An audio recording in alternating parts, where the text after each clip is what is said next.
انہو من یتقی، وہ انسان ہی نہیں جس سے خطا نہ ہو، اور پھر وہ انسان ہی نہیں ہے جو خطا پہ شرمندہ نہ ہو، پھر وہ شیطان ہے۔ خطا ہونا بزرگی میں کوئی رکاوٹ نہیں۔ صحابہ کی خطاؤں کو اللہ نے قرآن میں ذکر کیا، صحابہ سے ہر بڑے سے بڑی خطا ہوئی، اس میں ایک پیغام تھا کہ اتنے بڑے مقام والے سے بھی خطا ہو سکتی ہے اور اللہ کے تعلق میں کوئی کمی نہیں آ سکتی۔ توبہ۔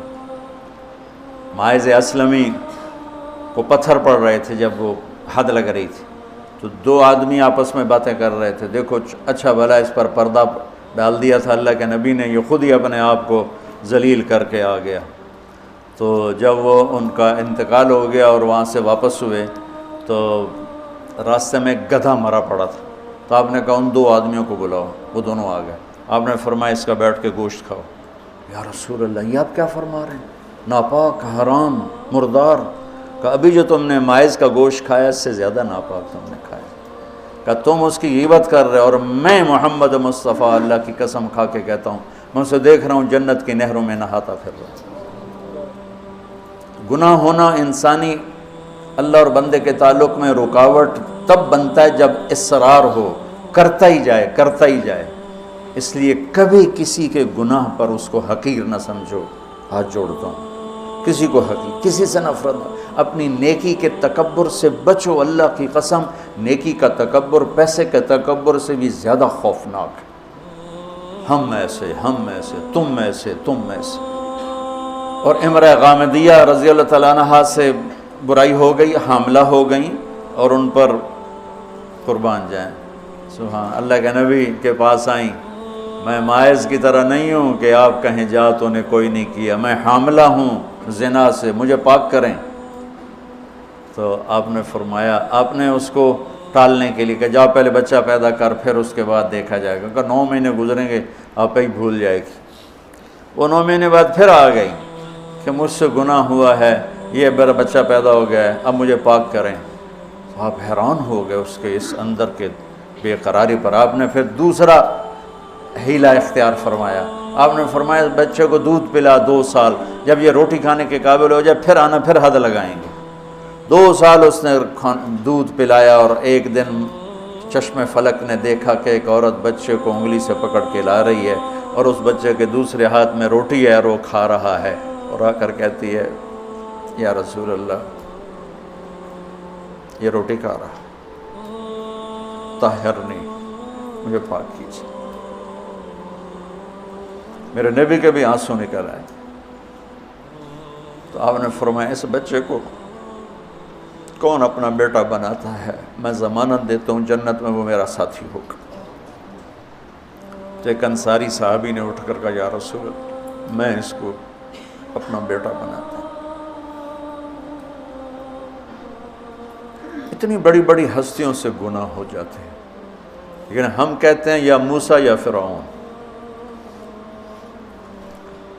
وہ جو ایک احمقانہ شعر ہے، دورنگی چھوڑ دے یا کرنگ ہو جا، سراسر موم ہو یا سنگ ہو جا، کسی بیوقوف شاعر نے یہ شعر کہا۔ تو ان پر حد لگی تو خون کا کہ چھینٹے حضرت خالد پر جا کے پڑے، تو انہوں نے کو 2-4 لفظ سخت کہہ دیا۔ آپ نے فرمایا خالد ایسا مت کہو، اس بچی نے وہ توبہ کی ہے پورے مدینے پہ تقسیم کروں سب کی بخشش ہو جائے۔ انہو من یتقی، بڑے سے بڑے سے بھی ہو جاتا ہے۔ سارعوا الی مغفرۃ من ربکم وجنۃ عرضها السماوات والارض اعدت، بولو للمتقین۔ ٹھیک، کون ہیں؟ الذین ينفقون فی السراء والضراء، جو تنگی اور فراخی میں خرچ کرتے ہیں، والکاظمین الغیظ، جو غصے کو پیتے ہیں، والعافین عن الناس، جو لوگوں کو معاف کرتے ہیں، واللہ یحب المحسنین، اللہ احسان کرنے والوں کو پسند کرتا ہے۔ اب آگے بھی تقوی والے ہی آ رہے ہیں۔ والذین اذا فعلوا فاحشۃ، فاحشہ میں نے بتایا تھا نا قرآن میں کس معنی میں آتا ہے، اور یہ کس کے بارے میں؟ اللہ اکبر، واہ میرے رب، تو نے اتنی گنجائشیں دی اور تیرے بندوں نے جہنم ہی واجب کر دی تیرے بندوں پر۔ مجھے ایک پڑھا لکھا نوجوان کہنے لگا تسی مولویاں ساڈے کولوں ساڈا رب کھولے، اور ساتھ ہی رونے لگا کہ تساں مولویاں ساڈے کول ساڈا رب کھولے، ڈرائی جاندن ڈرائی جاندن ڈرائی جاندن۔ والذین اذا فعلوا فاحشۃ، یہ بھی تقوی والے ہیں، او ظلموا انفسهم، یہ بھی تقوی والے ہیں، ذکروا اللہ فاستغفروا لذنوبہم ومن یغفر الذنوب الا اللہ ولم یصروا علی ما فعلوا۔ یہاں آ کے جدا ہو گیا، متقی اور فاسق جدا ہو گیا کہ متقی بھی یہ سارے گناہ کر سکتا ہے لیکن وہ چھوڑ دیتا ہے، اصرار نہیں کرتا، روتا ہے، معافی مانگتا ہے، اور جو بدماش ہوتا ہے وہ کرتا جاتا ہے، وہ کہتا ہے ویکھی جائے گی ویکھی جائے گی۔ تو جنت میں جانے والوں کے بارے میں میرے رب کا قرآن یہ کہہ رہا ہے، ہم ایسی احمقانہ سوچ کے مالک ہیں کہ نیک آدمی تو بن جائے معصوم پاک نبیوں کی طرح، اور جو نافرمان ہے وہ فرعون بن جائے، وہ کیوں نیکی کرتا ہے۔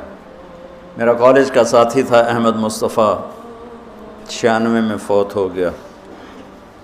اس کا چلہ لگا تو سارے عیب چھوٹ گئے، صرف شراب رہ گئی تھی، تو وہ نشے میں اس کے دوستوں نے اس کو گھر کے دروازے کے سامنے اتارا تو وہ دروازے پر ہی گر کے پڑا ہوا تھا۔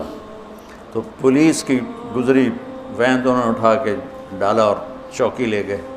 صبح اس کی آنکھ کھلی تو روشنی ہو رہی تھی، تو اس نے سپاہی بھی جانتے تھے، اچھا بڑے آدمی کا بیٹا تھا، خود بھی کافی مشہور تھا، تو اس نے کہا یار جلدی جلدی مصلی لوٹا لو، میں نے نماز پڑھنی۔ تو کہنے لگا راتی کی کر دے رہے ہو؟